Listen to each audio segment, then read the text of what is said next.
I showed up to Christmas dinner with a bottle of wine and a gift for my grandkids. My son-in-law opened the door, looked at me with pure contempt, and said, "Get out, old man." I thought he was joking. He was not joking. "You are drunk. Do not ruin my dinner." I had not touched a single drop. But nobody believed me. My daughter lowered her head, and his boss was right there, watching everything. What none of them knew is that this lie was going to destroy Mark completely. If this story moves something inside you, please subscribe to William's Revenge Stories. Here we tell real stories about real people. Tell us where you are watching from and how this makes you feel. My name is Arthur Chase. I am 83 years old. For my entire life, I was a respected man. A man who looked people in the eye. A man whose word was his bond. I built a company from scratch. I raised my daughter alone after Martha died, and I never asked anyone for anything. But that Christmas night, standing in front of my own daughter's door with a wrapped gift in my hands and a bottle of expensive red wine she loved, I discovered that all of that meant nothing. Absolutely nothing. Everything I built, everything I was, erased in a second. Because when my son-in-law opened that door and looked at me with disgust, I knew something had changed. And not for the better. It was snowing lightly. I remember the flakes sticking to the wrapping paper, that remote-controlled robot I had bought for Tommy, my 11-year-old grandson. I had wrapped it myself with clumsy hands, trying to make it look nice. Inside, I could hear laughter, Christmas music, the clinking of glasses. I smiled nervously, waiting for them to let me in. I rang the doorbell. The door opened. Mark appeared, with a huge smile directed at someone inside. But when his eyes landed on me, that smile froze. It turned off, as if he had just opened the door and found trash on the threshold.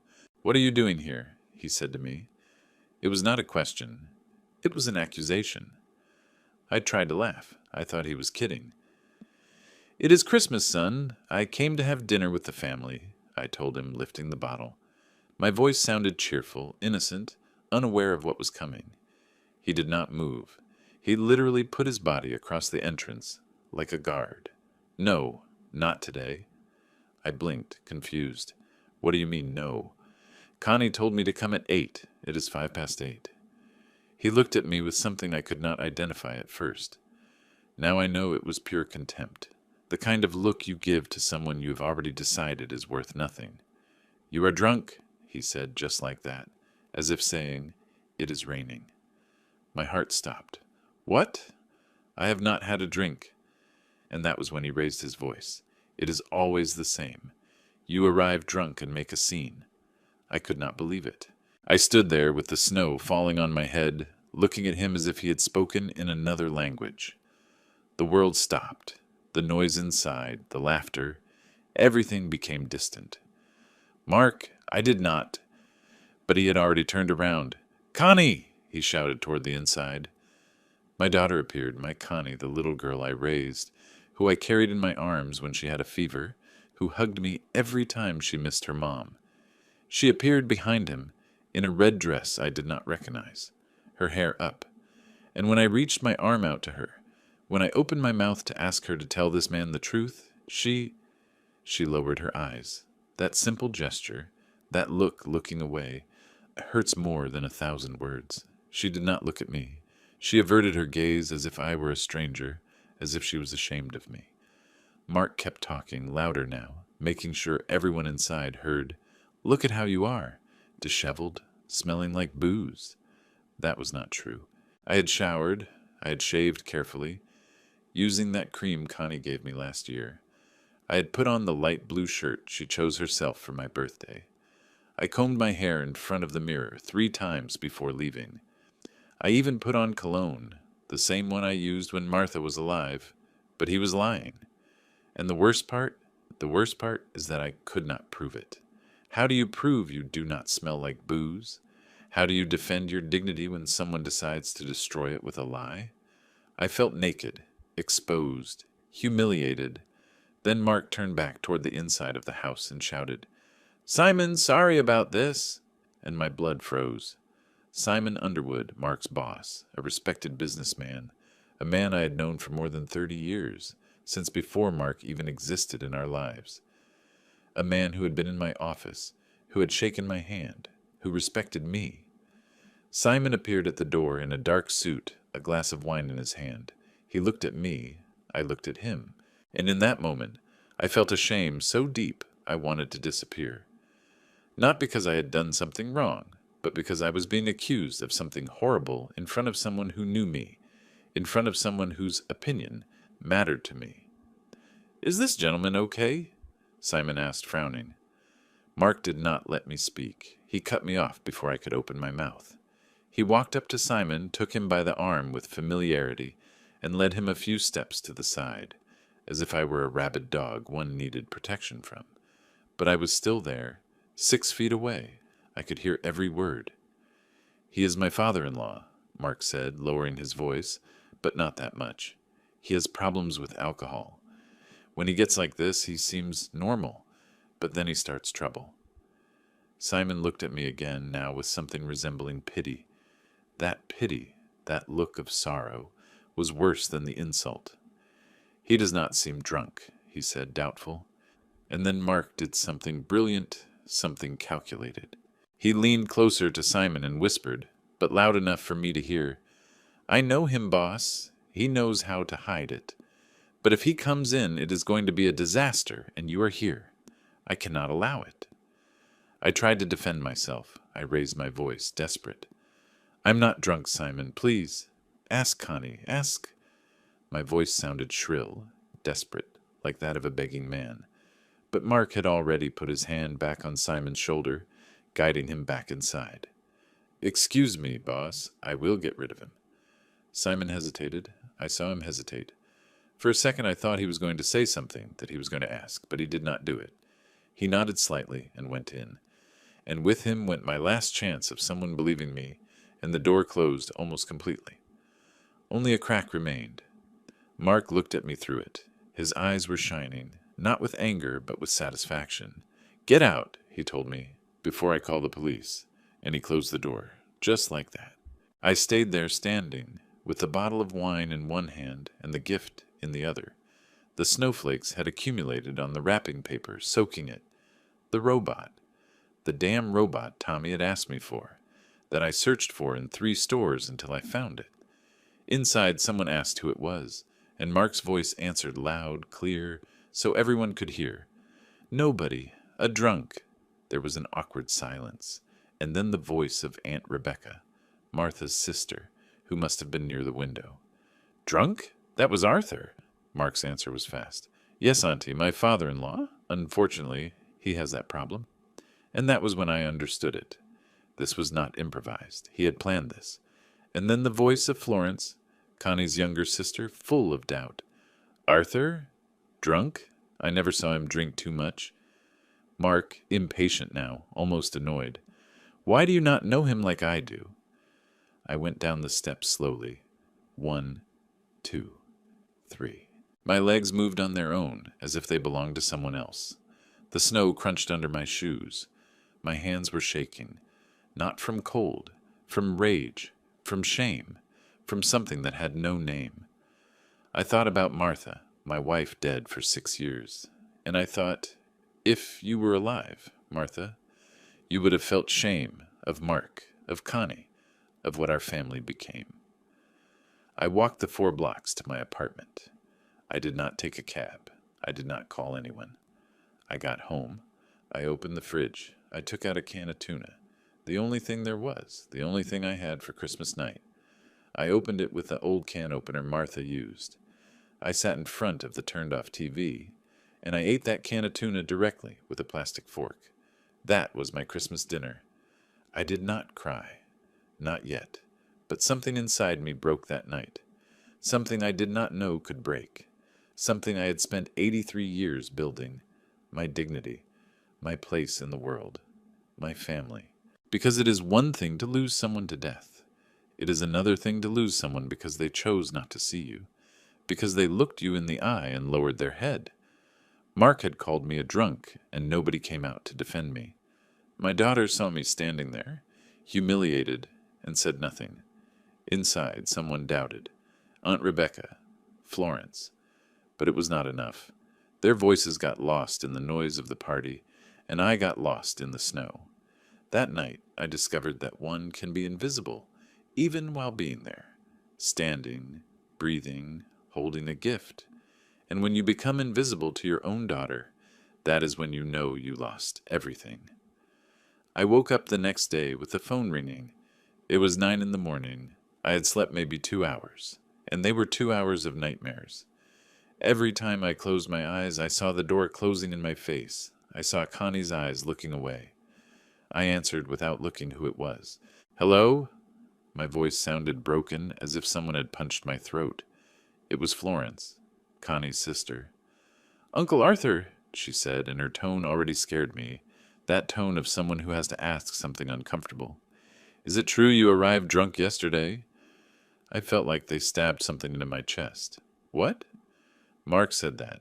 Well, that you have a history, that this has happened before." The word history sounded like a sentence, like something official, medical. True. I got out of bed so fast I got dizzy. "What history? I do not drink. Your sister knows that." There was a silence on the other end, a silence that lasted too long. That silence where you hear the other person thinking if they believe you or not. "Florence, please, I was not drunk. I did not drink anything, I swear to you." She sighed. It was a tired sigh. Then why did Connie not say anything? I did not know what to answer.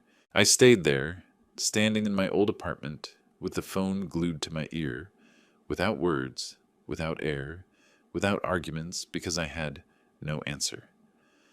I did not understand why my own daughter had kept silent. "I do not know," I admitted finally. My voice cracked. "I do not know why she did not say anything." Florence sighed again. "Uncle, this is weird, very weird. But Connie says she prefers not to talk about the subject. And if she does not talk—" She left the phrase in the air, and that empty air was filled by fear.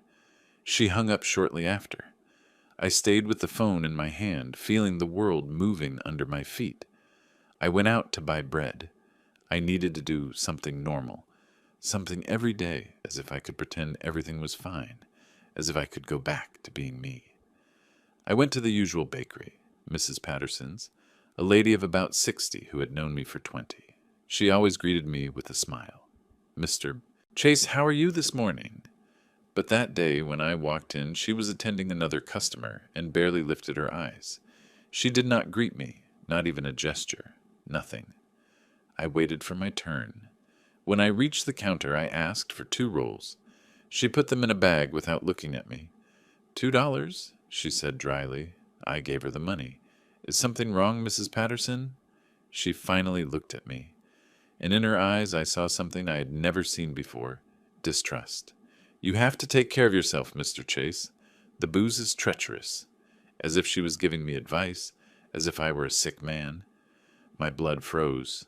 I did not answer. I could not. I took the bag and left the bakery as if they were chasing me. My legs were shaking. I was short of breath.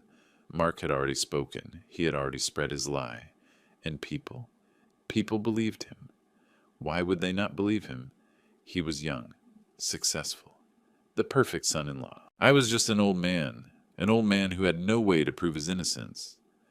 How do you prove you did not drink? How do you demonstrate an absence?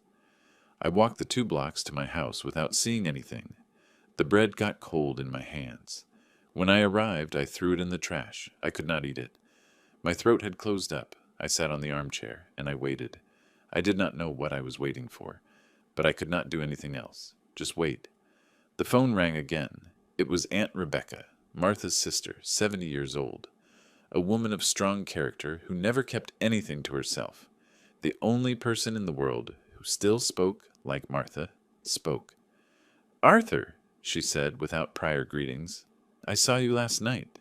You were not drunk." I almost started crying right there. For the first time in 24 hours, someone believed me. "Did you tell Connie?" I asked her, desperate. She hesitated, and that hesitation told me everything. "I tried," she admitted, "but Mark was there, And she, Arthur, I think she's afraid of him. Those words fell on me like a stone. Afraid? Of what? I do not know, but I saw her. I looked her in the eyes when Mark said that about you, and she went pale, nervous, as if he could do something to her if she spoke. It is not that she believes you are drunk, it is that she is afraid to contradict him. After that call, I stayed sitting in the dark, the curtains closed, the TV off, the silence so heavy it hurt, thinking. My daughter did not hate me. My daughter was afraid of her own husband, and that in some way was worse, because it meant Connie was trapped, and I did not know how to get her out of there. I did not know if she even wanted me to get her out. Maybe she preferred the known cage to the uncertain freedom. Maybe she had chosen Mark. Maybe she preferred to live like that, quiet, rather than risk losing him. I do not know. I will never know.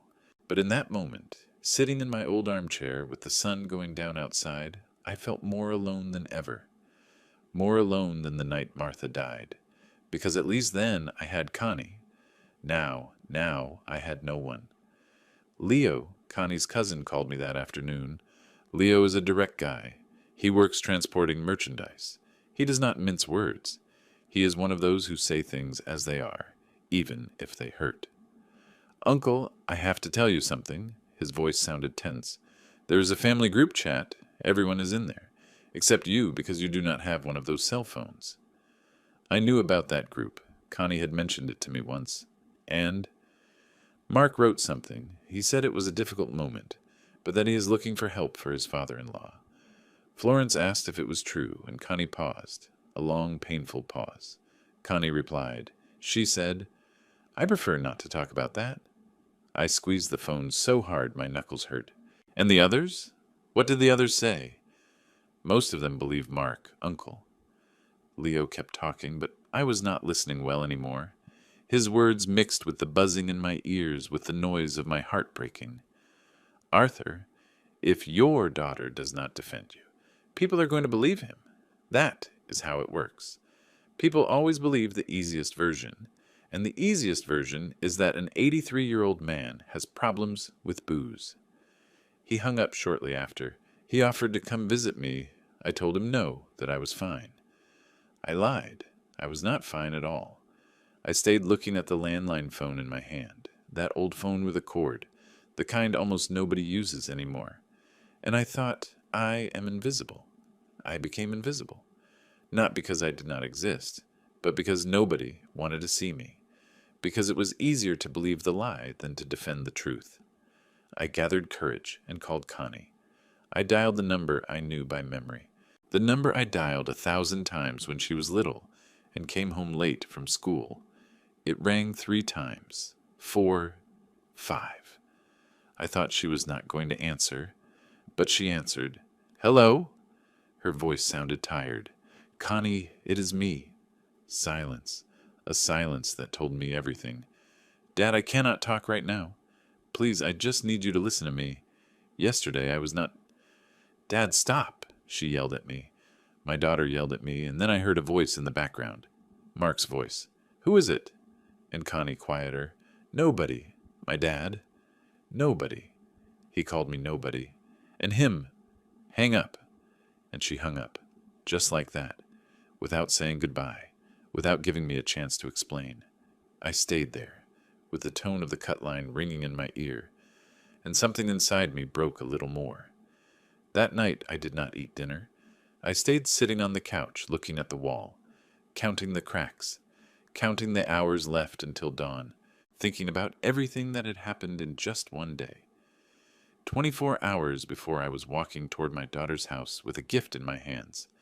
Now I was a drunk, a problem, someone for whom they had to seek help. Mark had built a perfect lie. And the worst part is that it worked. It was so simple, so easy, so believable.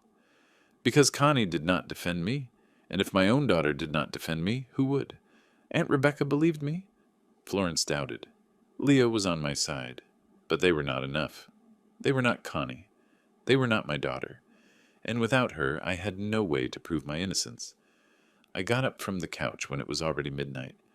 I went to the bathroom. I looked at myself in the mirror. I saw an old man, tired, with red eyes, sunken cheeks, skin gray like ash. Who is going to believe you? I asked the reflection. Who is going to believe an old man against a successful man? I had no answer. I turned off the light and went back to bed, but I could not sleep. Every time I closed my eyes, I saw the door closing. I saw Connie lowering her gaze. I saw Simon walking back into the house, and I heard Mark's voice. Nobody. A drunk. That voice. That damn voice. It chased me all night. It chases me still because one can endure many things. But being invisible to the one you love, that cannot be endured. That kills you slowly, and nobody notices. 3 days passed. 3 days in which I barely left the house. But Thursday was special. Every Thursday since Lucy was 6 years old, I picked her up from school. It was our tradition. We walked the 2 blocks to the ice cream parlor. We bought a chocolate cone for her and a lemon one for me, and we talked about everything. About her friends, about her classes, about life. Lucy is 14 now, and she keeps waiting for me on Thursdays. Or at least, that is what I thought. That Thursday, I dressed with care. I combed my hair. I put on the jacket she told me once looked good on me. And I went out walking toward St. Martin's School, where she attended high school. I arrived 5 minutes before the bell rang. I stood at the door, like always, waiting. The bell rang. The kids started coming out in a crowd. Laughter, backpacks, disheveled uniforms. I looked for Lucy with my eyes. I saw her. She was talking to a friend, laughing. When she saw me, her face lit up. She waved at me. She started walking toward me, but before she arrived, someone touched my shoulder. I turned around. It was the principal, a woman of about 50, always serious, with thick glasses. "Mr. Chase," she said to me, and her tone was not friendly. "We need to talk." I looked at Lucy. She had stopped halfway, confused. "Now?" I asked. "Yes, now." The principal pointed inside. "Please accompany me." It was not a suggestion. It was an order. I followed her. I felt Lucy's eyes stuck to my back. The principal took me to her office, a small room with shelves full of folders and a dark wooden desk. She pointed to a chair. I sat down. She remained standing with her arms crossed. "Mr. Chase, we received a notification from Mr. Roldan." My stomach tightened. "Mark?" "Yes. He informed us that you do not have authorization to pick up the children from school." I could not believe it. "What? Why?" The principal looked at me with something resembling pity. "Because of your situation?" That word. That damn word. "What situation?" My voice sounded louder than I wanted. "I do not have any situation. I am the grandfather. I always pick up Lucy on Thursdays. I have been doing it for 8 years. The principal sighed. "I'm sorry. They are orders from the parents. I cannot contradict them." I got up from the chair. My legs were trembling. "I never did anything bad to that girl. Never. Do you understand me? Never?" The principal felt uncomfortable. "I understand, Mr. Chase. But the rules are clear. If the parents say that you cannot pick up the minor, I must comply with that decision." I looked toward the window. Lucy was still outside waiting. She saw me through the glass. She waved again, now with a more timid hand, hesitating. I raised my hand to say goodbye, but the principal stepped in between. She closed the curtain. "It is better this way," she said. "Do not confuse the girl." I left that office feeling like they had ripped something out of me. Mark had forbidden me from seeing my grandkids, as if I were a danger, as if I were something bad. I walked aimlessly for an hour. I did not want to go back home. Not yet. I ended up in front of the building where Mark worked, a modern building of glass and steel downtown, 10 floors, offices of important companies. The company I founded was on the 7th floor. Now it belonged to Simon Underwood. I sold it to him 20 years ago when I decided to retire, but it was still my company. I built it.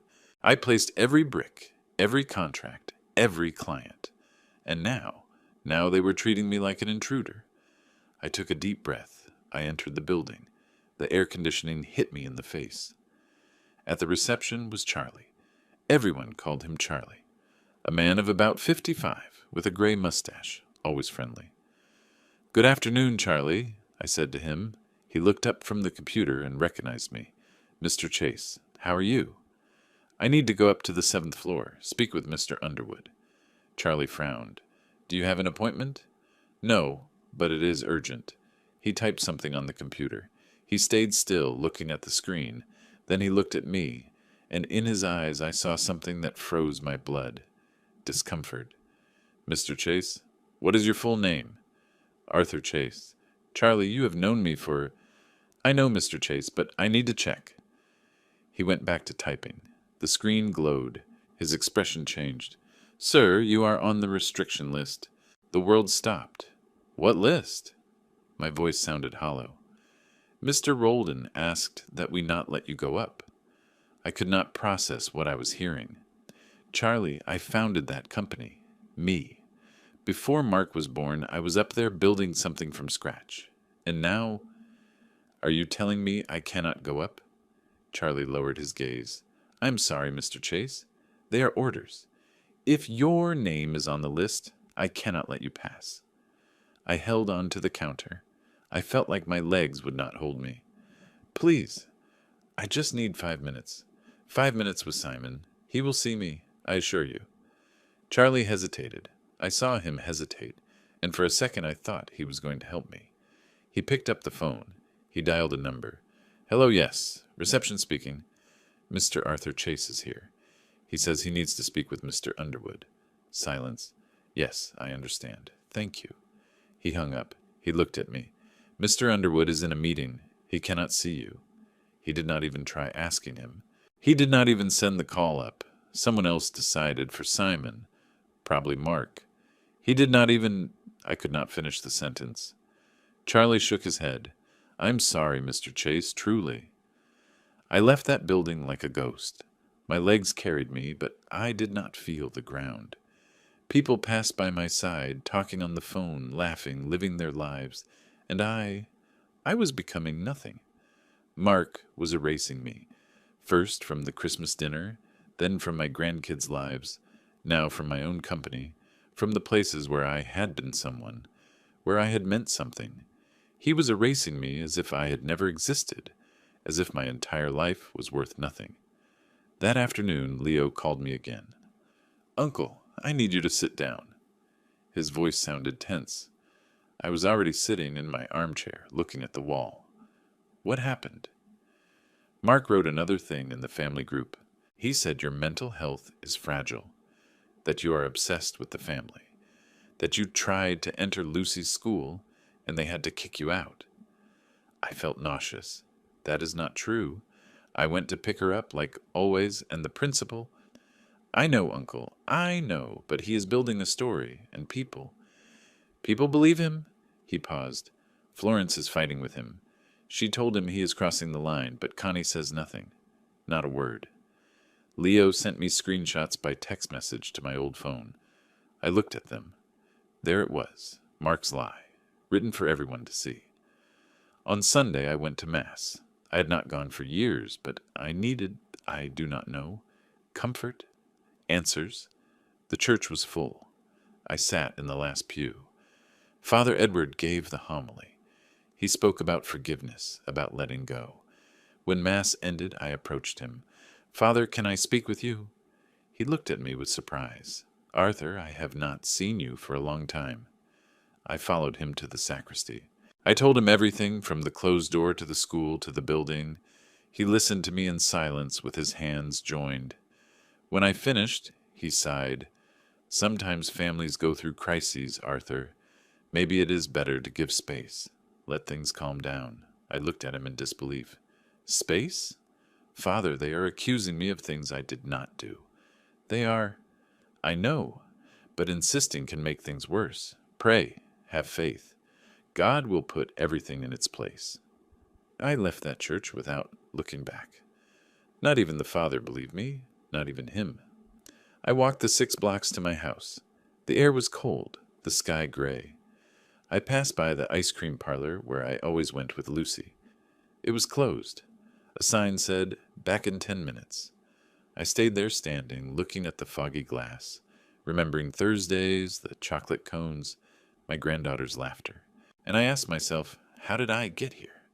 How did a man who built a company, who raised a daughter, who never hurt anyone, end up being treated like a madman, like a danger, like someone who has to be kept away? Mark had taken everything from me, my dignity, my family, my place in the world. And the worst part is that I did not know how to get it back. I did not know if it was still possible. I felt tired, so tired I could barely breathe. 2 days later, I was sitting in Centennial Park. It is a small park, with wooden benches and pigeons that always walk around pecking the ground.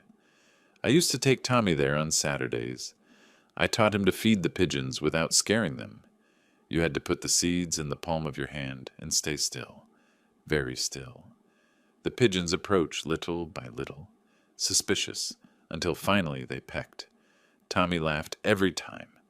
That day I brought a bag of old bread. I was crumbling it and throwing it on the ground. The pigeons arrived in a flock. I stayed there thinking about nothing, just watching how they ate. And then someone sat next to me, a young man, early 20s, skinny with glasses, gray jacket. He looked at me and said, "Mr. Arthur Chase?" I raised my eyes, immediately suspicious. "Who is asking?" He extended his hand. "Ethan. I work at Simon Underwood's company. I am a junior accountant." I did not shake his hand. I left it there, hanging. "And what do you want?" He lowered his hand without getting offended. "I need to speak with you. About Mark Roldan." My heart accelerated. I do not want to talk about that man. Ethan nodded. "I understand, but you need to listen to me anyway." He adjusted himself on the bench, looking forward, as if we were just chatting about the weather. "I was at the Christmas dinner at your daughter's house." That caught my attention. "You were there?" "Yes. Simon invited me. I am new in the company, and he wanted me to meet some clients. I was in the kitchen when you arrived. I heard everything." His voice was low, firm. "You were not drunk, Mr. Chase." I felt a knot in my throat. "Then why did you not say anything? Why did you not tell Simon that Mark was lying?" Ethan looked at me. In his eyes there was something resembling guilt. "Because Mark is my direct boss. Because I am new. Because I am a coward, I suppose." He paused. "But I did not come here to apologize. I came because I found something weird." He took a folder out of his backpack. He opened it. Inside there were papers, spreadsheets, numbers. "Mark is diverting money from the company." My brain took a few seconds to process those words. "What?" "Not much. Small amounts. $500 here, $800 there, but constant. Every month. For almost 2 years." He showed me the spreadsheets. I did not understand much about numbers. I was never good at that. But I saw the red marks, the accounts that did not balance. "And what does that have to do with me?" I asked. Ethan took a deep breath. "The company where we work was founded by a certain Arthur Chase. Is that you?" I nodded. "I sold it 20 years ago when I retired." Ethan nodded too, as if that confirmed something. "Mark is using your name, your reputation. He says that you still consult for the company. The old clients who knew you trust you. They sign contracts because they think you are still involved. But you are not receiving anything. Not a dime." I felt my blood boiling. "That son of a—" I stopped. I breathed. "That man is using me." "Yes, and it is not just that. He is also forging your signature on some documents, contracts that need historical backing. He puts your name in a signature that looks like yours. The clients do not notice, but I do." I remained silent, processing. Mark had not only humiliated me, he had not only separated me from my family, he was also using me, using my name, my reputation, my life's work to steal. "Does Simon know about this?" I asked. Ethan shook his head. "I do not think so. Simon trusts Mark. He sees him as his right hand. He would never suspect." And why are you telling me this? Ethan looked me straight in the eye. Because I need help.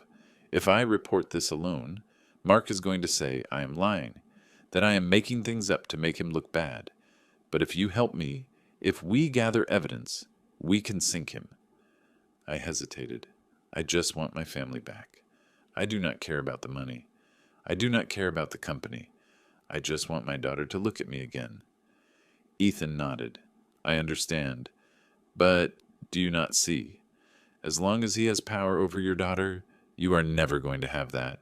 He controls her because she depends on him. Financially. Socially. Connie cannot contradict him because she's afraid of losing everything. But if Mark falls, if he loses his job, his reputation, she is going to be free. And maybe, just maybe, she can see you again without fear. Those words hit me like a hammer. He was right. As long as Mark had power, Connie would remain silent. She would remain trapped, and I would remain invisible. What do you need? I asked finally. Ethan smiled for the first time.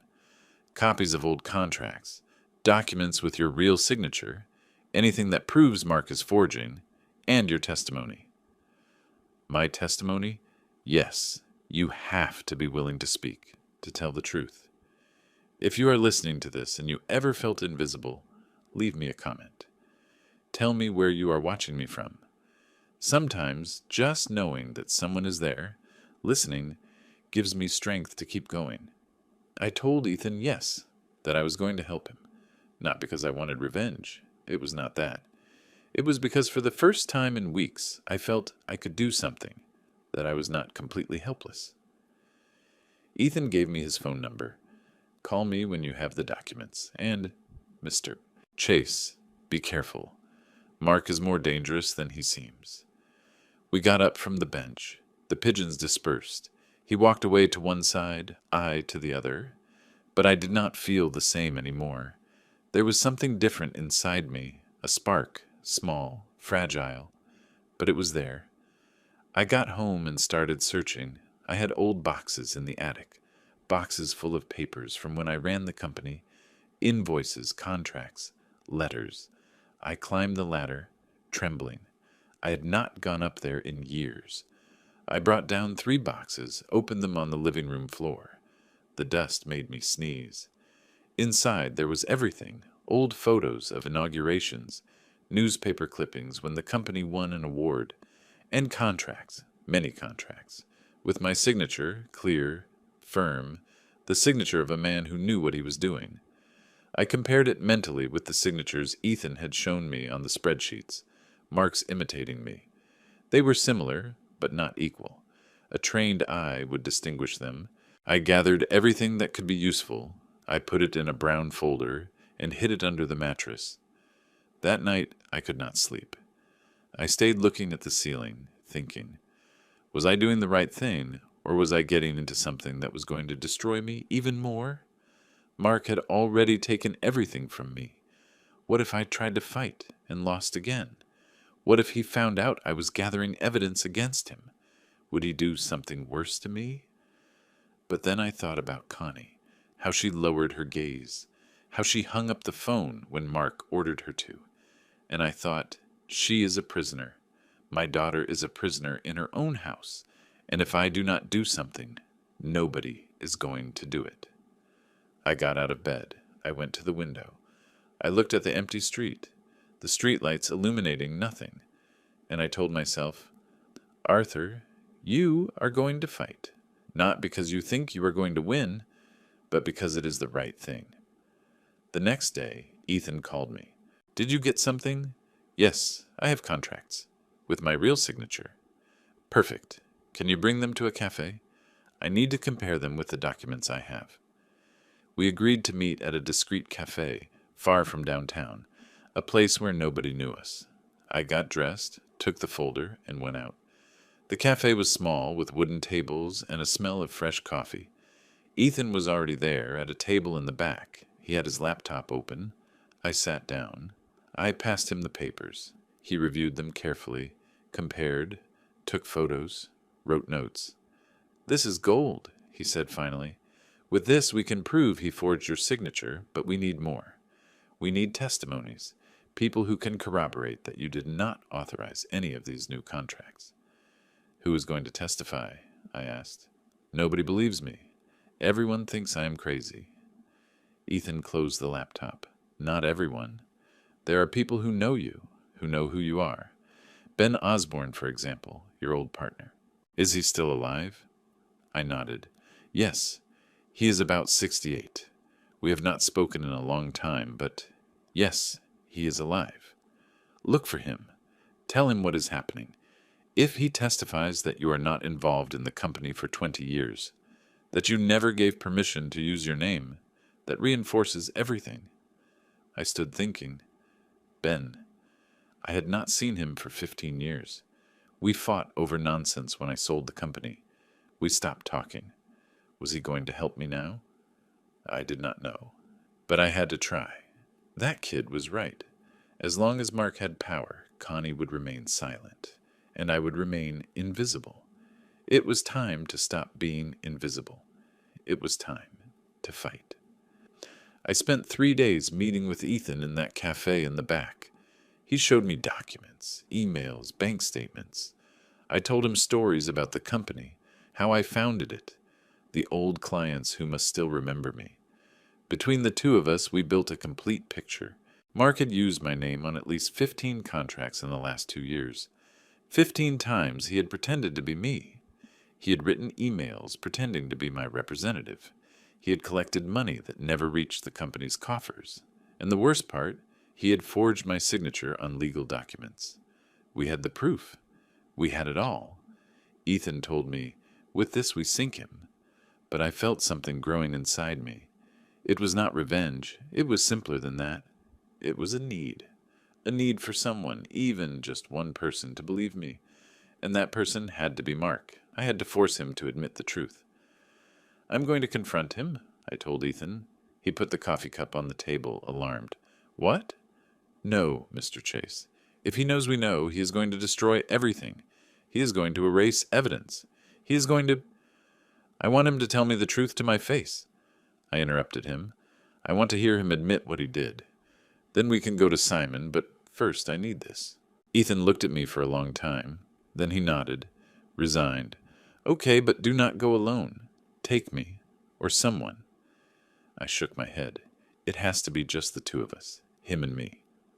Ethan sighed. If you do it, at least do not threaten him. Do not give him anything he can use against you. I promised him I would be careful, but inside I felt something burning, something I had not felt in weeks. It was hope. Small, fragile, but it was hope. I waited for Mark to leave work. I stood in the building's parking lot. 5:30 in the afternoon. It was cold. I carried the copies of the documents in a folder under my arm. I saw his car, a gray Toyota, modern. I saw when he came out of the elevator, walking with that confidence he always had, talking on the phone, laughing. When he saw me, the laughter froze. He hung up the call. What are you doing here? His tone was half surprise, half irritation. I approached.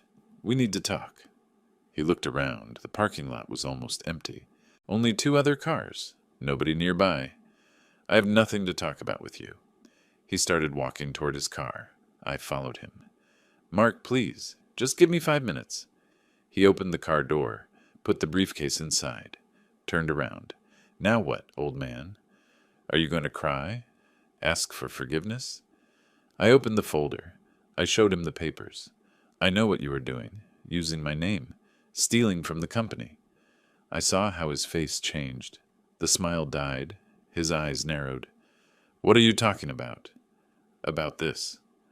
I showed him the contracts, the emails. Here is your email pretending to be my representative. Here is my forged signature. Here are the payments that never reached the company. He took the papers. He reviewed them quickly, too quickly. Then he gave them back to me. This proves nothing. It proves everything. My voice sounded louder than I wanted. I am demanding that you tell the truth to Connie, to Simon, to everyone. He looked at me with something resembling hate. Are you threatening me? No, I'm giving you a chance. Admit what you did. Fix it before it gets worse." There was a silence, long, heavy, and then Mark did something I did not expect. He lowered his shoulders. He sighed. "Okay, okay. You're right." I looked at him without believing. "What?" "I crossed the line," he said, running his hand through his hair. "I should not have used your name. It was stupid. I was desperate. We had debts, and I thought nobody would notice." I felt enormous relief, as if a weight had been lifted off me. "So are you going to admit it? Are you going to tell Simon?" He nodded. "Yes, but not here. Not like this." He paused. "Come to the house tomorrow. We will talk, the three of us. You, me, and Connie. We clean everything up. I explained to Simon later. Does that sound good?" I hesitated. Something did not add up, but I wanted to believe him. I wanted to believe that this could be resolved. "Tomorrow?" "Yes, at 7 in the evening. Connie will be there. We can talk calmly." That night I called Ethan. I told him. He did not sound convinced. "Mr. Chase, do not trust him. This smells bad." But he admitted everything. He said he has debts, that it was a mistake. Exactly.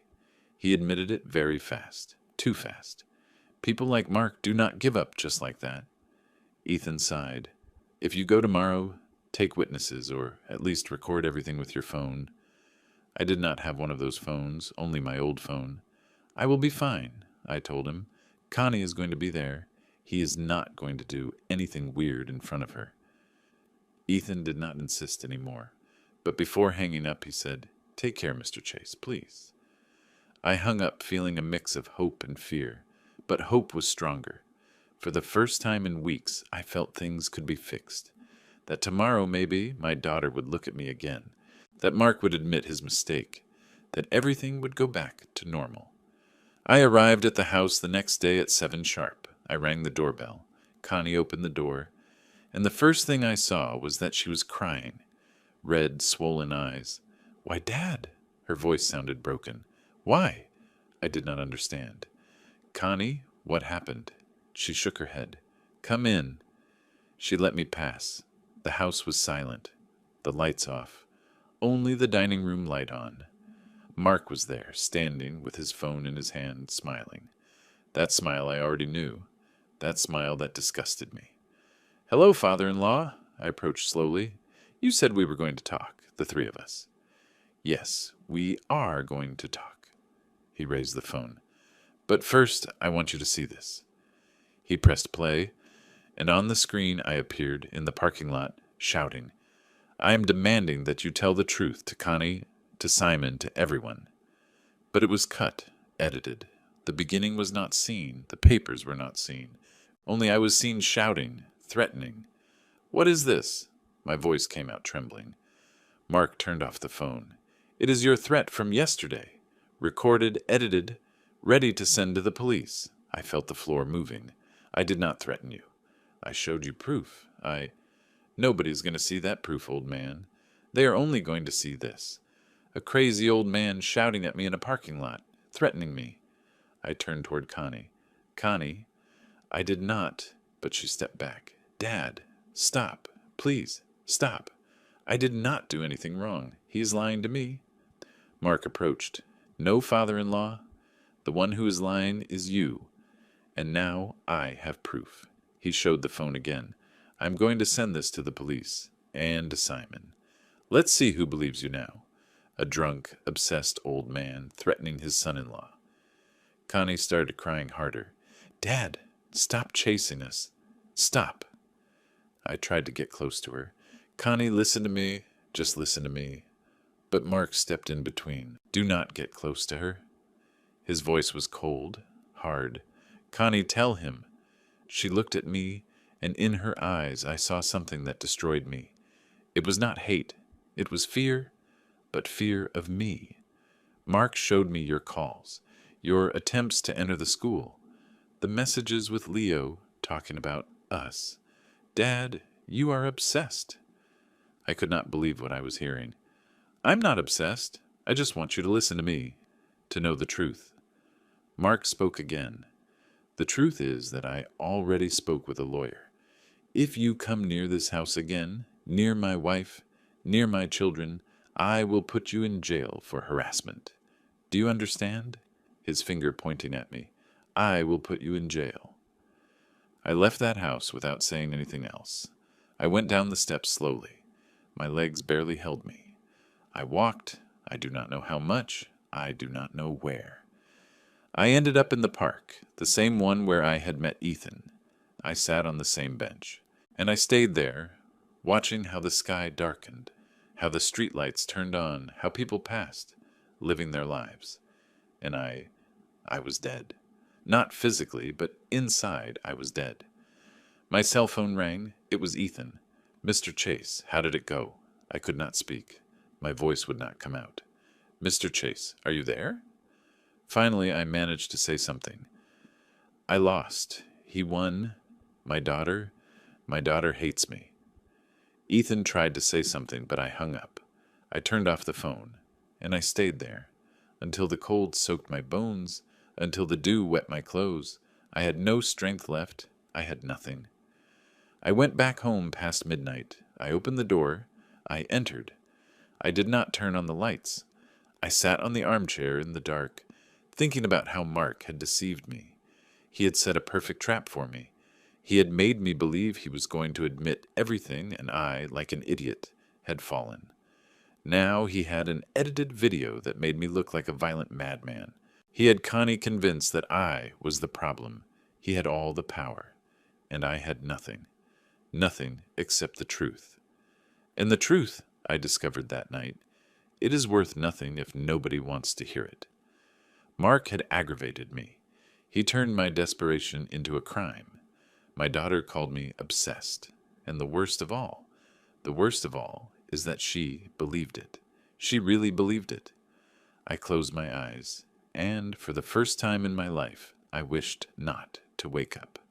I did not eat for 3 days. I did not answer the phone. I did not open the curtains. I stayed in bed, looking at the ceiling, waiting for something to end. I do not know what. Just for it to end. The doorbell rang on the 3rd day. I ignored it. It rang again, persistent. I got up with difficulty. I opened the door. It was Ethan. He brought a bag from the bakery. Fresh bread. Mr. Chase, he said, and his face showed worry. Can I come in?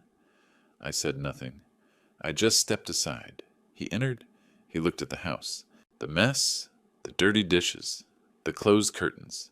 When did you eat last? I did not answer. He left the bag on the table. I found something worse. I raised my eyes. I almost did not care. Almost. Your daughter is in danger. Those words pierced me. What? Suddenly I was awake, alert. What happened to Connie? Ethan took more papers out of his backpack. I kept investigating, and I found this.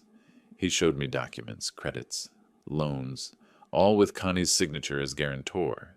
Mark used your daughter's signature to back fraudulent loans. Large amounts. Very large.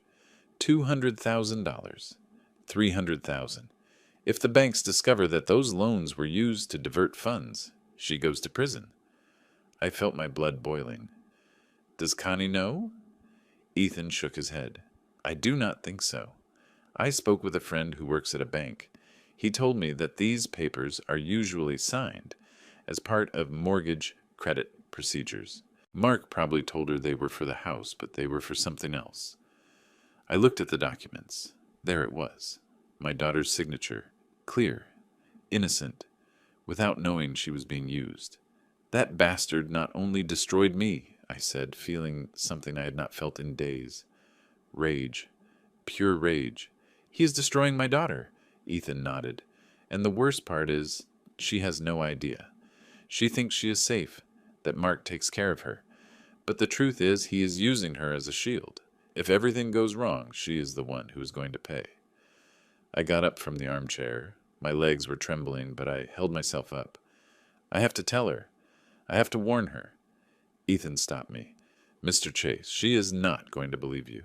You already tried. Mark convinced her that you are obsessed. If you arrive with this, she is going to think it is another lie. He was right, but I could not stay still. Not now. Not knowing my daughter was in real danger. Danger of going to jail. Of going. I spoke with Florence, Ethan said.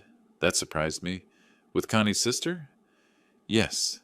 She contacted me after seeing Mark's messages in the family group. She wanted to know more. I told her part of what I found. And she told me something. He paused. Connie has anxiety attacks. She takes medication. She cries alone in the bathroom. Florence says her sister is broken, that she is not the same as before. I felt a knot in my throat. Since when? Since about a year ago. It got worse after Mark was promoted in the company. Florence says Connie is afraid of him, that she shuts up when he speaks, that she decides nothing without consulting him. Mr. Chase, he looked me straight in the eye. Your daughter does not hate you. She is terrified. Mark made her believe that if she supports you, she is going to lose everything. I sat down again. My legs would not hold me any more. He has her imprisoned. Ethan nodded. Yes, and as long as she is imprisoned, you are too. I looked at my hands, old, wrinkled, shaking. And what can I do? I am an old man, without money, without power. What can I do against someone like Mark? Ethan sat next to me. But you have the truth, and that is stronger than Mark. He built a castle of lies, and castles of lies always fall. We just need to push in the right place. He looked at me with determination. And I think I know how to do it. How? We need more help. We need people Simon respects. People they cannot ignore. Ben Osborne, Charlie the doorman, anyone who can testify. I took a deep breath. Ben has not spoken to me for 15 years. Then it is time for you to talk again, said Ethan firmly. Because if we do not do something, Mark is going to sink your daughter, and you are going to live the rest of your life knowing you could have avoided it. Those words hit me like a hammer. He was right. My daughter did not hate me. She was a prisoner of a man who was using her, who was destroying her slowly. And if I did not do something, if I did not find a way to free her, Mark was going to sink her with him, and I was never going to forgive myself. What do I need to do? I asked finally. Ethan took out a paper, wrote an address. Go see Ben, tell him everything. If he agrees to help, we have a chance. I took the paper, put it in my pocket. And then we gather everything and we go to Simon. But this time you do not go alone. This time you go with witnesses, with proof he cannot ignore. That afternoon I ate something. For the first time in 3 days, the bread Ethan had brought, with a little butter. It tasted like cardboard, but I forced myself to swallow it. I needed strength. I needed to be lucid, because now I was not fighting only for me. I was fighting for Connie, for my daughter who was trapped without knowing it, who signed papers without understanding, who cried alone in the bathroom, who took medication for anxiety. My Connie, the girl I had raised, the one who hugged me when she had nightmares, the one who told me I love you, Dad, every night before sleeping. That girl was still there, trapped in the body of a woman who was afraid. And I was her father, and fathers protect their children, even when those children do not want to be protected, even when they think the enemy is you. I looked for the address Ethan had given me. Ben Osborne lived in a remote neighborhood, a small house, with a garden in front. I took the bus. The trip lasted 40 minutes. I got off at a corner I did not recognize. I walked 3 blocks. The house had bars painted green, a lemon tree in the garden. I rang the doorbell. I waited. The door opened, and there was Ben, older, grayer, but it was still him. He looked at me, frowned. Arthur? Hello, Ben. There was an awkward silence, both remembering the fight, the harsh words, the 15 years without speaking. What are you doing here? His voice was not friendly, but not hostile either, just surprised. I need your help. He looked at me for a long time. After 15 years, you come to ask me for help? Yes. I had no excuses. I had no elegant explanations. Yes, because I have no one else. Ben let me in. He offered me coffee. We sat in his kitchen, and I told him everything from the Christmas dinner to the edited video, from the accusations to the forged signatures, to the thing about Connie. He listened without interrupting. When I finished, he stayed silent for a long time, looking at his cup. I knew something was wrong, he said finally. They called me a few months ago, old clients, asking for you, telling me you had gone back to work with Simon. I told them no, that you were retired, but they insisted. They said they had spoken with your representative. He raised his eyes. It was Mark, right?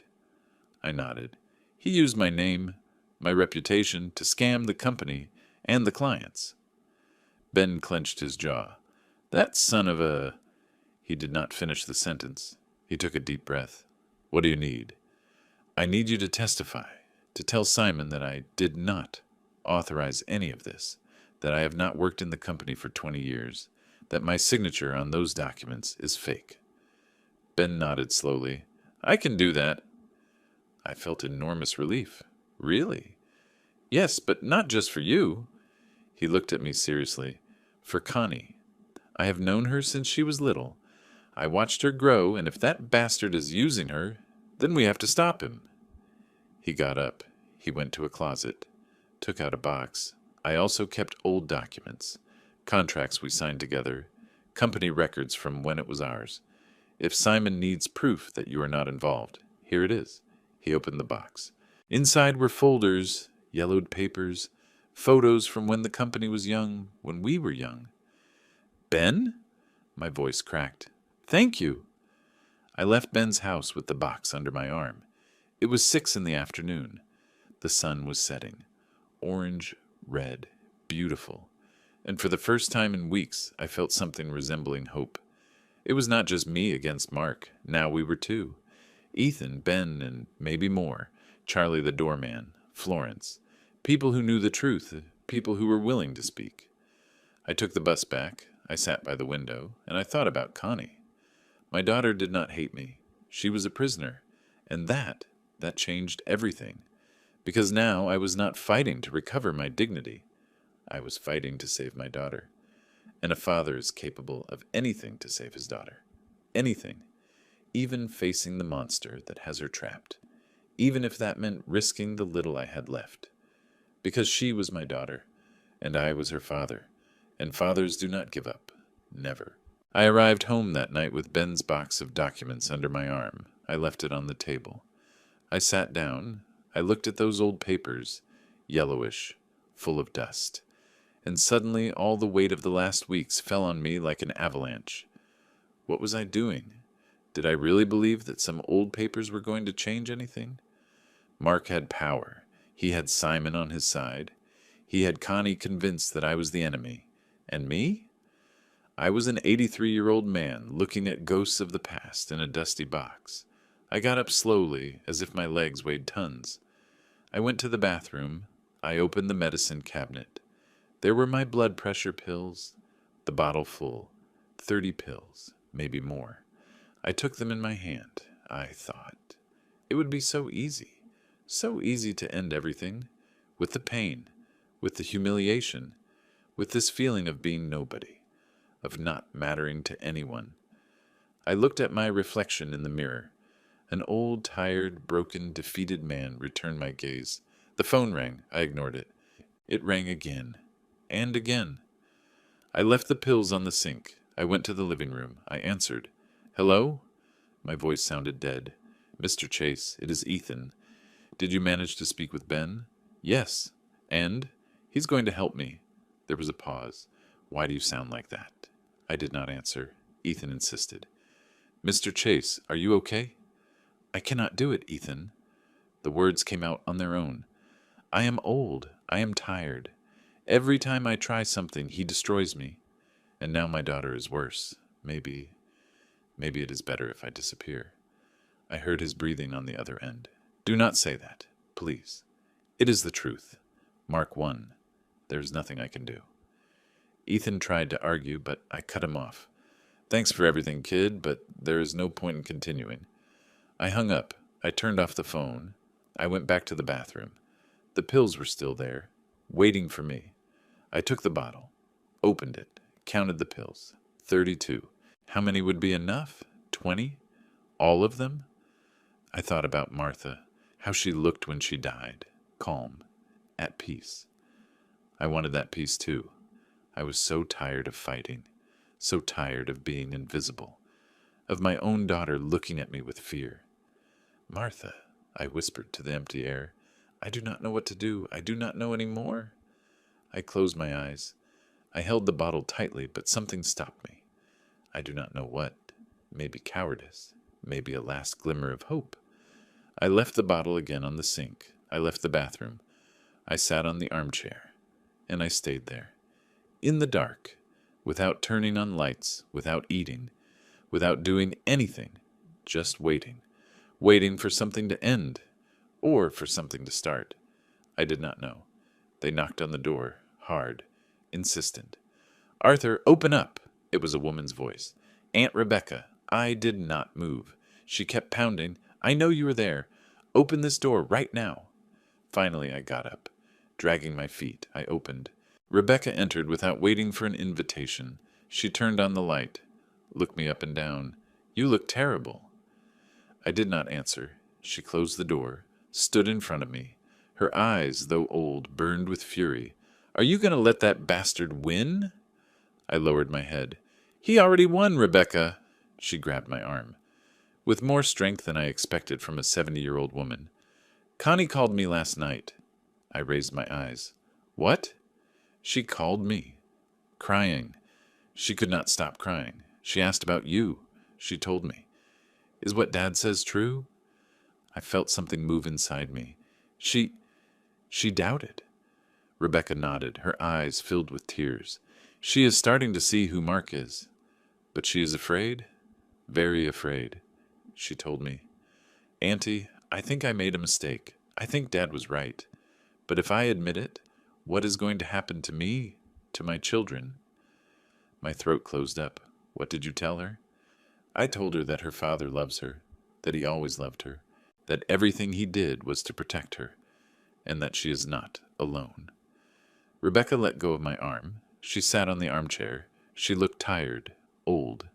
Arthur, that girl needs you, even if she does not say it, even if she cannot ask for it. She needs you. I sat next to her. I do not know if I can, Rebecca. I am broken. She took my hand. We are all broken, Arthur, but you are not alone. You have people who believe you, who are willing to fight with you. Do not give up now, not when you are so close. The phone rang again. This time I answered. Hello? Arthur, it is Ben. His voice sounded urgent. I need you to come. Now. What happened? Ethan told me what you said, and I need you to hear something before you do something stupid. I did not understand. What thing? I found more things, in the old papers, contracts that only you and I signed. If Mark is using your name as he says, these documents prove that he never had authorization. They are legal proofs, Arthur. Solid. I felt a spark. Small, but it was there. Do you still have them? All of them. Saved 20 years ago. I thought they were useless. But now they can save your daughter. They can save her from going to prison. My heart started beating faster. When can I see them? Tomorrow, early. But Arthur, I need you to promise me something. What? That you are not going to give up. That you are going to keep fighting. I looked at Rebecca. She looked at me with hope. I promise you. I hung up. Rebecca smiled for the first time. That is my Arthur. The phone rang again. This time it was a number I did not know. I answered with doubt. Hello? Mr. Chase, it is Charlie. Charlie from the building. I remembered him. The doorman. The one who had prevented me from going up. Yes, Charlie, what is wrong? He lowered his voice, as if someone could be listening. I know that you are not a bad person. I know because I saw you for years. You always greeted me. You asked me about my family. You treated me with respect. He paused. Mark does not do that. He treats me as if I were invisible, like trash. I did not know what to say. Why are you calling me? Because I recorded something. 2 weeks ago, Mark left the building at 3 a.m, with boxes, many boxes, nervous, looking everywhere, as if he was fleeing. My heart accelerated. Did you record it? Yes. The security cameras. I made a copy. because it seemed weird to me, and now I think you need to see it. Why are you doing this, Charlie? There was a long silence, because my dad was also a businessman, and when he went bankrupt, people treated him like he was trash, as if he was worth nothing. I saw him die alone, sad, without anyone believing him, and when I see how Mark treats you, I see my dad, and I am not going to stay silent. I felt my eyes getting moist. Thank you. Do not thank me, Mr. Chase. Just do something with this, please. I will do it. I hung up. I looked at Rebecca. She had tears in her eyes. See, you are not alone. And for the first time in weeks, for the first time since that Christmas night, I felt that maybe, just maybe, I could win. Do you think I can still do it? I asked Rebecca. She stood up, looked at me with that look that only strong women have. The same look Martha had when she told me I could achieve whatever I set my mind to. Arthur, you were the man who built a company from nothing, who raised a daughter alone after his wife died, who never gave up on anything. Are you going to let a mediocrity like Mark erase you? Are you going to let him win? I shook my head, slowly at first, then with more firmness. No. What? No, I'm not going to let him. I got up. My legs were not trembling anymore. I'm going to fight, not for me, for Connie, because she needs me, even if she does not know it, even if she cannot ask for it. Rebecca smiled. That is the Arthur I know. That night I did not sleep, but not because I was desperate, but because I was planning, thinking. Connie was starting to doubt. That was all I needed, a crack in Mark's armor, and now I had allies. Ethan, Ben, Charlie, Rebecca, Florence, people who believed me, who were willing to fight with me. I was not alone anymore, and that changed everything. I went to the bathroom. I saw the bottle of pills. I took it. I looked at it for a long time, and then I threw it in the trash. I was not going to give up. Not now. Not when my daughter needed me. Not when I had a chance to save her. To free her from that man who had her imprisoned. It was time to fight. For real. With everything I had. I got up before dawn. I showered. I shaved carefully. I put on my best shirt, the same one I used at Christmas dinner. I looked at myself in the mirror. The tired old man had disappeared. In his place was a determined man, a man who had hit rock bottom and had come back, a man who had a mission. The phone rang. It was Ben again. Arthur, gather everyone. Ethan is coming. Charlie the doorman too. We are going to review everything today, to build the complete case. Can you come at 9? My voice came out firm. I will be there. I left the house with a firm step. I was going to Ben's house, to see those documents, to make the plan with my allies, to put all the pieces together. Mark had made a mistake. He had underestimated me. He thought a broken old man could do nothing. But he was wrong, because old men like me, those of us who built empires from nothing, are tougher than we look. And when we decide to fight, we fight until the end. Now I had allies. I had proof. And above all, I had a reason. My daughter. It was time to bring her back. It was time to destroy Mark. Ben's house was full when I arrived. Ethan was already there, and Charlie too. The 3 men looked at me when I entered. There were papers scattered all over the dining table. Contracts, spreadsheets, photos, an open laptop. Ben pointed to a chair. Sit down. We have a lot to review. I sat down. Ethan put a contract in front of me. Look at this. This is a contract from 1998, when the company was still yours and Ben's. Here is your signature. He pointed. It was my signature. Clear. Firm. That of a man at the peak of his career. And now look at this. He put another contract next to it. This is from 2023, supposedly signed by you, as a consultant. Look at the signature. It was similar, but not equal. The strokes were more trembling, less secure. I did not do it. We know, said Ben. Mark forged it, and here is the proof. Ben put more contracts on the table. Dozens. All with my supposed signature, all dated in the last 2 years. These contracts prove that Mark forged your signature. Here is your true signature. From when you were young, firm, secure. And here, his, imitating you, but badly. I took one of the fake contracts. I studied it. It hurt to see it, to see my name used like that. Why did nobody notice this before? Ethan answered. Because clients trust. They see the name Arthur Chase and they sign. They do not question. Besides, Mark is convincing. He tells them that you are an external consultant, that you prefer to keep a low profile, and they believe him, Ben added. And these emails show that he offered Arthur Chase consulting to old clients, charging under the table. Thousands of dollars that never reached the company, all direct to his account. Charlie took a USB drive out of his pocket. I brought this. He connected it to the laptop. Opened a video. The screen showed the building lobby. Empty. 3 a.m, according to the clock in the corner. Then Mark appeared, coming out of the elevator, with boxes in his arms. Many boxes. He looked nervous, looking everywhere, as if he feared someone would see him. He made 3 trips, loaded everything into his car, and left. I recorded this 2 weeks ago, Charlie said. I had never seen him like that, so scared, as if he was fleeing. Ben crossed his arms. He is removing evidence before they discover him, compromising documents. He probably destroyed them. Ethan nodded. That is why we need to act fast, before he erases every trace. We stayed in silence, looking at the papers, the video, everything scattered on the table. It was overwhelming, but it was also hopeful.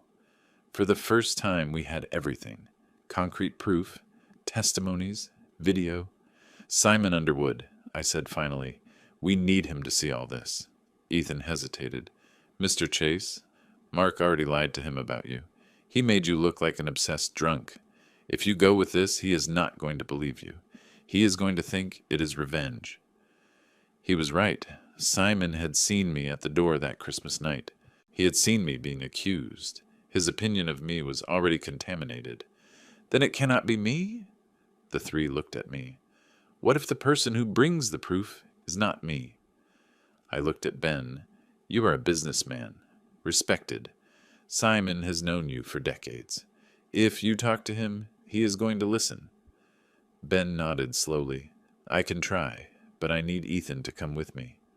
Why me? Ethan asked. Because you work there. You are the accountant who discovered the irregularities. You have internal credibility. If I arrive alone, Simon might think it is a personal thing between Arthur and me. But if you are there, if you present the numbers, he is going to have to listen. Ethan swallowed saliva. If I do this, Mark is going to want to destroy me. Probably, said Ben with brutal honesty. But if you do not do it, he is going to keep stealing, and your conscience is not going to let you sleep. Ethan looked at me. I nodded. I'm not asking you to do this for me. I'm asking you to do it because it is the right thing. Ethan took a deep breath. Okay, I will do it. My phone rang. It was Florence. Excuse me, I said. I got up. Went to Ben's patio. Answered. Florence? Uncle Arthur. Her voice sounded urgent, scared. Connie is bad. Very bad. I felt my stomach contracting. What happened? Mark forced her to sign more papers yesterday. She did not want to. She was crying. She told him she was afraid. But he got violent, shouted, broke things. The kids got scared, and she signed. I squeezed the phone hard. Where is she now? At home, locked in her room. She called me an hour ago. She was crying so much she could barely speak. She told me, I think I got Dad into something horrible. I think Mark is using me. I felt relief and pain at the same time. She knows she made a mistake. Yes, but she is afraid. Mark does not let her go out alone. Checks her phone, controls her. Can I speak with her? Florence hesitated. I do not know if it is a good idea. If Mark finds out, please, I need her to know I'm here, that I did not abandon her. There was a long silence. Let me see what I can do. Maybe tomorrow, when Mark goes to work. Thank you, Florence. Uncle, hurry. I do not know how much longer she can hold on like this. She hung up. I went back inside. The three men looked at me. It was Florence. Connie is worse. Mark forced her to sign more papers. Ben stood up. Then we cannot wait any more. He looked at Ethan. Tomorrow, first hour, we go to Simon. Ethan nodded. Charlie, too. I am going to prepare copies of the video, just in case. I sat down again. I felt a mix of hope and terror. Tell Connie to hold on, said Ben. Tell her it is almost over. I nodded, but inside I prayed. I prayed for it to be true. We spent the next 3 hours organizing everything. Ben made folders, one for each type of proof. Fake contracts, emails, bank statements, Charlie's video, written testimonies, everything labeled, everything ordered. Simon is meticulous, Ben explained. If we bring him a mess, he is not going to take us seriously.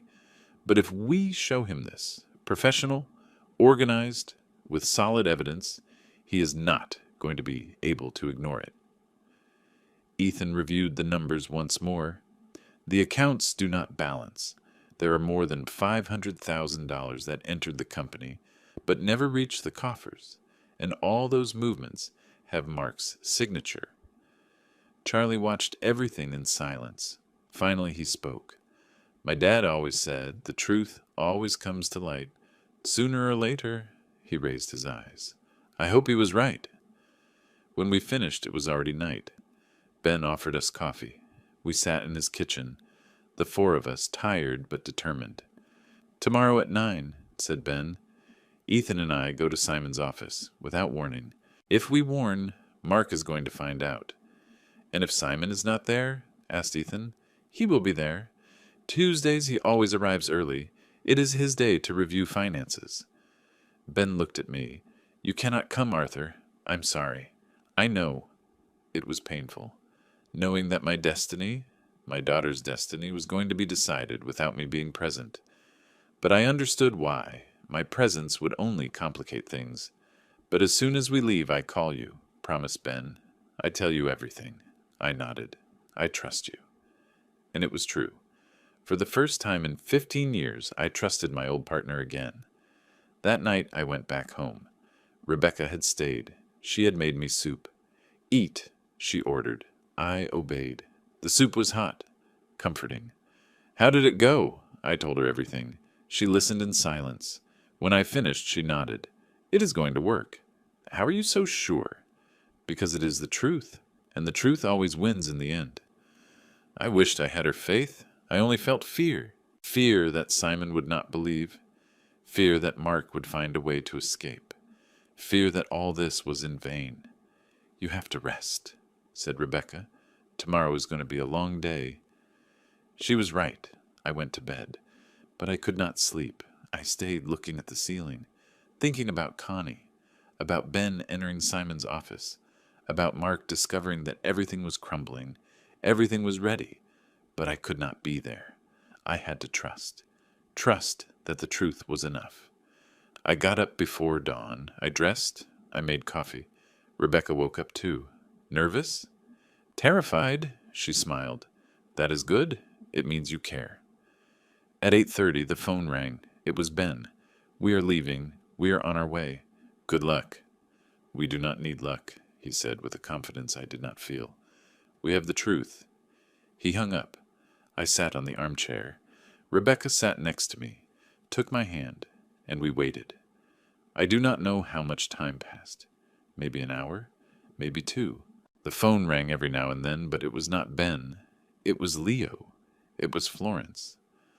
Asking what was happening, I had no answers. I just waited and prayed. I prayed for this to work, for Simon to listen, for my daughter to be free, for all the pain, all the humiliation, all the struggle to be worth it. And if Simon did not believe us either, I did not want to think about that, but the thought was there, lurking, waiting. The phone rang at 11:30 in the morning, almost 3 hours after Ben and Ethan left for the company, 3 hours that felt like 3 years. I jumped from the couch. I answered before the second ring. Ben? His voice sounded strange, tired, but also relieved. "Arthur, we just left. I need to tell you." "What happened? Did he listen to you?" "Yes, he listened." There was a pause. "Arthur, Mark is fired. Simon fired him on the spot, and he is going to report him for fraud." I felt my legs would not hold me. I had to sit down again. Rebecca looked at me with eyes wide as plates. "Really?" My voice came out cracked. "Really? Now I tell you everything." And then Ben started narrating. And I closed my eyes, imagining every word, living it as if I had been there. Ben and Ethan arrived at the building at 9, went straight up to the 10th floor. Simon's secretary, a woman of about 40, looked at them with surprise. "Mr. Osborne, do you have an appointment?" "No, but it is urgent. I need to speak with Simon now." She hesitated. "He is reviewing financial reports. He does not want interruptions." Ben leaned over the desk, his voice low but firm. "Tell him it is about fraud in his company. That involves Mark Roldan." The secretary went pale, picked up the phone, spoke in a low voice. After a few seconds, she hung up. "Go in." The door to Simon's office opened. It was a large office, huge windows, view of the city. Simon was behind his desk, standing, with his arms crossed. His expression was serious, impenetrable. "What is this about, Ben?" There were no greetings, no courtesy, just urgency. Ben put the folders on the desk. "Mr. Underwood, your manager, Mark Roldan, is stealing from you, and he used the name of my ex-partner, Arthur Chase, to do it." Simon did not move. "That is a serious accusation." "I know. That is why I brought proof." Ben opened the first folder. "These are contracts signed in the last 2 years with Arthur's supposed signature. But Arthur signed none. He has been retired for 20 years. He has nothing to do with the company." Ethan added nervously, "I'm a junior accountant here. I discovered irregularities in the books. Money that enters but is not recorded. Always related to contracts where Mr. Chase's name appears." Simon finally sat down, took the papers, started reading. The silence in that office was deafening. Only the tick-tock of the clock on the wall and Simon's heavy breathing could be heard. Simon compared the signatures, the real one with the fake ones, his index finger following every stroke. "These are not equal." "No," confirmed Ben, "because Mark forged them, and here are the emails where he offers Arthur Chase consulting to old clients, charging under the table, money that never reached the company accounts." Simon read the emails one by one. His expression went from serious to tense, from tense to furious. "How much?" he asked finally. Ethan swallowed saliva. "More than $500,000 in 2 years. Maybe more. I am still reviewing." Simon closed his eyes, rubbed his face with his hands. "Why did you not come before?" Ethan answered. "Because Mark set up a perfect lie. He made believe that Mr. Chase was crazy, drunk, obsessed. Nobody would have listened to him, not even you." Simon opened his eyes, and in them there was something we did not expect. Shame. "Christmas night," his voice came out hoarse. Ben nodded. "Arthur was not drunk. Mark lied. He used that to get him out of the house so that you and everyone else believed he was a problematic old man." Simon got up, walked to the window. He turned his back to Ben and Ethan. "I defended him. Mark, I trusted him." His voice was trembling. "I saw him grow in this company. I promoted him. I put him in charge of important contracts. He turned around. His face was red. And he used me. He used us all." Ethan took out Charlie's USB drive. "There's more. The doorman recorded this." He connected it to Simon's laptop, showed him the video. Mark leaving at 3 in the morning with boxes. Nervous. Scared. Simon clenched his fists. "That miserable—" "Where is Mark now?" His voice was ice. The secretary, who had been listening from the half-open door, answered. "In his office, sir." Simon walked toward the door. "Bring him now, and bring security too." The secretary nodded and ran out. Ben and Ethan looked at each other. This was happening. It was really happening. Simon returned to his desk, gathered all the papers, organized them in a pile. Does Arthur know you are here? Yes, said Ben. He is waiting at his house. I told him I would call him. Simon nodded. Tell him that. That I am sorry I did not listen to him. That I should have asked him that night. That I should have... He did not finish the sentence. He stayed looking at the papers, as if he could not believe what he was seeing, as if his world had collapsed in an hour. They knocked on the door, hard, confident. Come in, Mark entered, with his usual smile, his impeccable suit, his attitude of a successful man. Boss, they told me it was urgent. Then he saw Ben. And Ethan. The smile faltered. Just a second. But it faltered. What is happening here? Simon did not speak, simply pushed the documents on the desk, toward Mark. Explain this to me. Mark approached, looked at the papers, and Ben told me he saw how the color drained from his face, how his hands started shaking. I can explain this. Simon raised his hand. No, you explained enough. At Christmas, when you lied about Arthur, in these emails where you used his name, in these signatures you forged, you explained too much. Mark tried to smile. Nervous, desperate. Boss, this is a misunderstanding? They are lying. That old man hates me because his daughter chose me. Mark raised his voice, pointing at Ben. He is Arthur's partner. They are inventing all this to sink me. Simon got up slowly, walked around the desk, stood in front of Mark. That old man. Are you referring to Arthur Chase, the man who founded this company 40 years ago? The man I have respected for 30 years? The man whose name you used to steal from me? That old man. Every word was a stab. Mark stepped back. Boss, Shut your mouth, Simon shouted, for the first time, and the shout resonated in the whole office. Mark fell silent, trembling. He was no longer the confident man who had entered. He was a caught thief, and he knew it. You are fired, said Simon, cold, direct, like someone sentencing to death. Now, and I am going to sue you for fraud, for forgery of documents, for theft, and I am going to make sure, personally, that you never work in this industry again, in any company, anywhere. Mark started sweating. Ben told me he saw drops falling from his forehead, how he loosened the knot of his tie with trembling fingers. Boss, please, He tried to approach, but Simon raised his hand. Security! Simon called with a voice that froze the blood. 2 men entered, big, serious, in black uniforms. Get him out of the building, escorted, and then check his office. Every drawer, every file, every paper. I want everything he has there. Everything. The guards took Mark by the arms. He tried to resist, twisting like a trapped animal.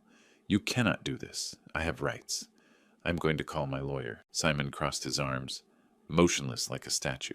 Call him, and tell him to get ready, because I am going to call mine too, and I have much more money than you. Mark was taken out of that office like a criminal, shouting, cursing, fighting against the guards, but powerless. Ben told me that when they passed through the lobby, all the employees watched, some with surprise, others with satisfaction, and Charlie, the doorman, simply nodded, as if saying, justice. It was cathartic, seeing him fall, seeing him destroyed, seeing him turned into nothing, after everything he had done to us, after all the humiliation. Finally, he fell. When the door closed, Simon let himself fall into his chair. He looked exhausted, old. Ben, tell Arthur that, he paused, that I am sorry I did not listen to him, that I should have given him the benefit of the doubt, that I allowed them to humiliate him in my presence. Ben nodded. He will understand. Simon shook his head. He should not. I was an accomplice. By omission, by believing the wrong one. He looked at Ethan. Thank you, for being honest, for not staying silent. Ethan nodded, speechless. Simon took a deep breath. I'm going to fix this, somehow.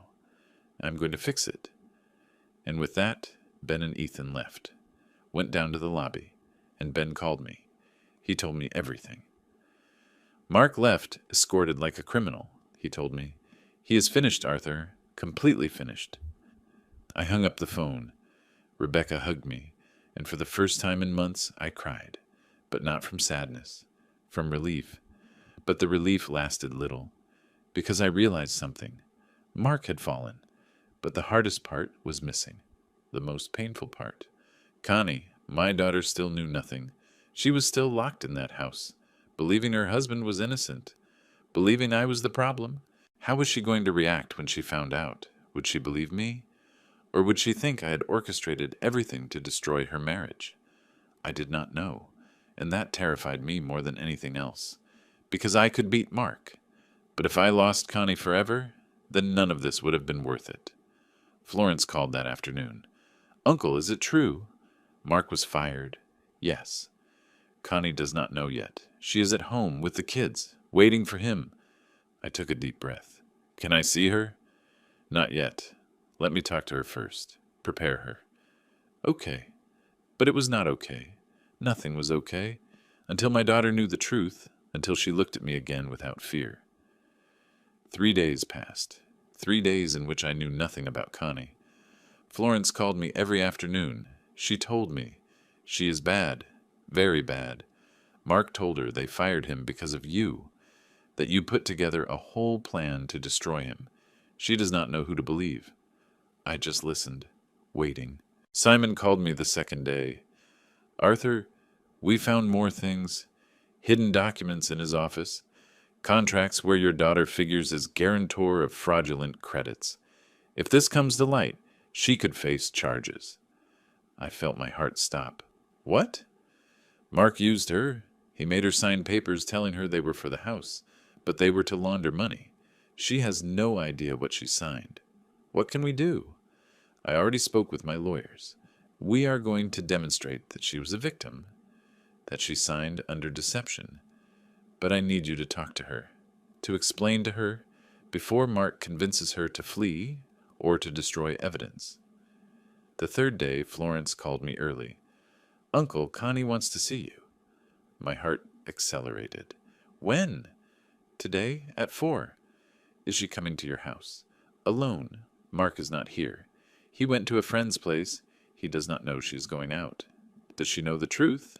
Part of it. I showed her the newspaper articles, the news of the firing, the charges. But she does not believe me. She says it is a lie, that you set everything up. I sighed. Okay, I will be here, waiting for her. I hung up. I looked at the clock. It was 10 in the morning. 6 hours. 6 hours to prepare for the most important moment of my life. I showered. I shaved carefully. I put on the shirt she gave me.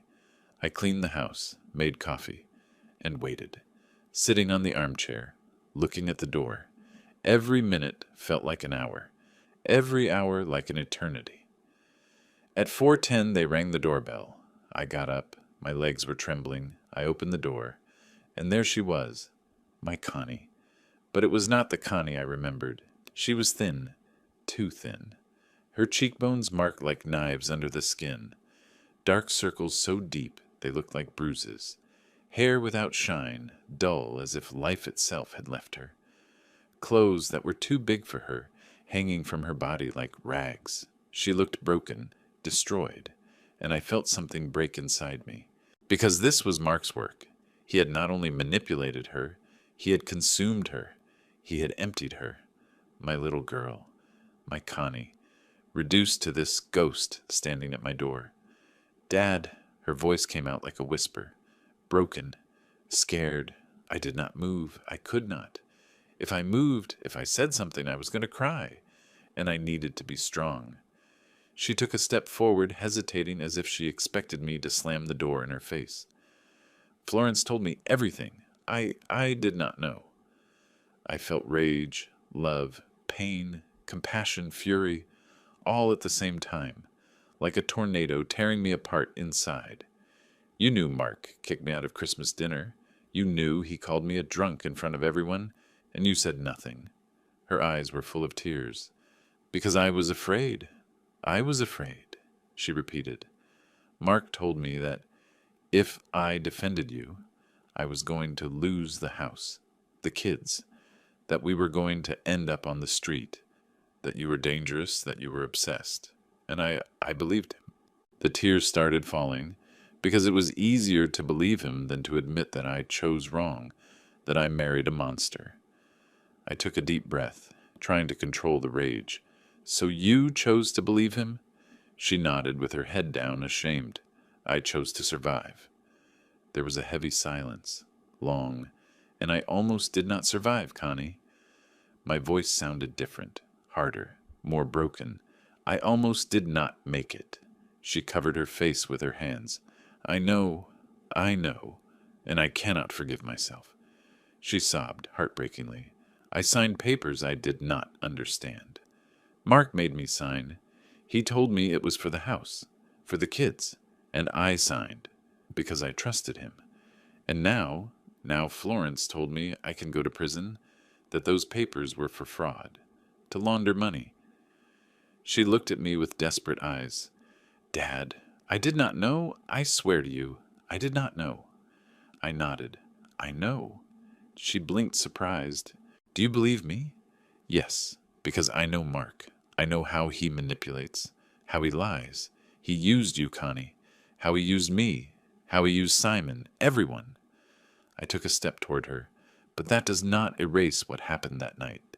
It does not erase that you lowered your gaze when I needed you most. She nodded, crying, I know, and the worst part is that you were right about everything, and I treated you as if you were crazy, as if you were the problem. I felt my chest tighten. Yes, you did. Connie stayed standing there at the door without daring to enter. Are you going to forgive me? That question split me in half. Connie, I love you. You are my daughter. You are always going to be my daughter. I paused. But I cannot forget what I felt that night, standing at that door with a gift in my hand, with a bottle of wine, waiting to have dinner with my family, and you lowered your gaze. You left me there, alone, humiliated, while everyone looked at me as if I were trash. My voice cracked. I cannot forget that, Connie. I do not know if I am ever going to be able to. She sobbed harder. I know, and I am going to carry that all my life. I am going to carry having chosen that man over you, having doubted you, having been such a coward. She sat on the floor, right there, on the door threshold. I'm sorry, Dad. I'm so sorry. I sat next to her, not inside the house, not outside, in the middle, both on the threshold. It is not going to be easy, Connie. She nodded without looking at me. I know. It is going to take time. I know. And I do not know if things are going to go back to how they were before. I know. There was a silence, long, and then I said something I did not expect to say. But you are my daughter, and I am going to help you fix Mark's mess. The papers you signed, the debts, everything. She raised her head. She looked at me with swollen red eyes. Why? After everything I did, I interrupted her. Because that is what fathers do, even if it hurts, even if it costs, even if the wound is still open. I extended my hand. She looked at it, hesitated, and finally took it. Her hand was cold, trembling, but it was there. I helped her get up. We entered the house. I served her coffee. We sat at the table, with distance, she on the other side, me on this one, like two strangers getting to know each other again. The kids ask about you, she said. Every day. Lucy cries, says she wants to come see you, but Mark does not let her. She will be able to now, I told her. Mark is not going to have power over you anymore. She nodded. Florence told me that he used you, that he forged your signature, that he stole. She paused. Is it true that you knew all this and still tried to talk to me, that you did not seek revenge? I just wanted my family back. My voice came out tired. Just that. She started crying again, but this time she got up, walked toward me, slowly, and rested her head on my shoulder. I did not hug her immediately. It still hurt. But then my arms closed around her. It is going to take time, I repeated. She nodded against my shoulder. I know. I do not know if I am going to be able to forget. I know, but we are going to try. Yes. We stayed like that, hugging, both crying, for everything we lost, for everything we almost lost. And after a long while, she separated, dried her tears. I have to go before Mark comes back. Are you going to be okay? She nodded. Florence is going to stay with me for a few days, until I decide what to do. Connie, she looked at me. Thank you for coming. She smiled. It was a sad smile. Broken, but it was a smile. Thank you for not closing the door on me. And with that, she left. I stayed standing there, in the living room, looking at the closed door, and I knew this was just starting, that we were going to have to rebuild everything, from scratch. But at least we had a chance. I learned something in these months, something I will never forget. The worst loneliness is not being alone in an empty house. It is not eating alone, sleeping alone. The worst loneliness is being invisible to those you love. It is screaming and nobody hearing you. It is asking for help and being called crazy. It is standing in front of your daughter's door and her lowering her gaze. That is true loneliness. But I also learned another thing. That dignity is not given to you by others' love. You give it to yourself. When you decide to fight, even if you are alone. When you decide to seek the truth, even if nobody believes you. When you decide to remain standing, even if the whole world pushes you down, I fought. Not for revenge, not for pride, but because I deserved to be seen, because I deserved for someone to listen to me. And in the end, I achieved it. Today, 3 months later, things are different. Mark is being prosecuted for fraud, forgery of documents, and scamming. Simon took care personally that the case advanced quickly. Connie is in therapy, twice a week. She is learning to identify when someone manipulates her. She is learning to trust herself again. The kids came back to visit me on Thursdays. Lucy and I went back to the ice cream parlor. Tommy asked me about the pigeons in the park, and although Connie and I are still rebuilding our relationship, we are trying. Simon asked me to give a talk at the company about legacy and ethics. I accepted. And when I went up on that stage, when I looked at all those young employees, I felt seen, respected. But the most important thing is not that. The most important thing is that when I look in the mirror, I see myself again. I recognize the man looking from the other side again. And that is priceless. Last week, when Lucy came back to visit me on a Thursday, she hugged me at the door and did not let go for 5 minutes. She just cried. And me too. Tommy asked me, "Grandpa, why did you take so long to come back?" I did not know what to answer him. How do you explain to an 11-year-old boy that his father tried to erase his grandfather from the world?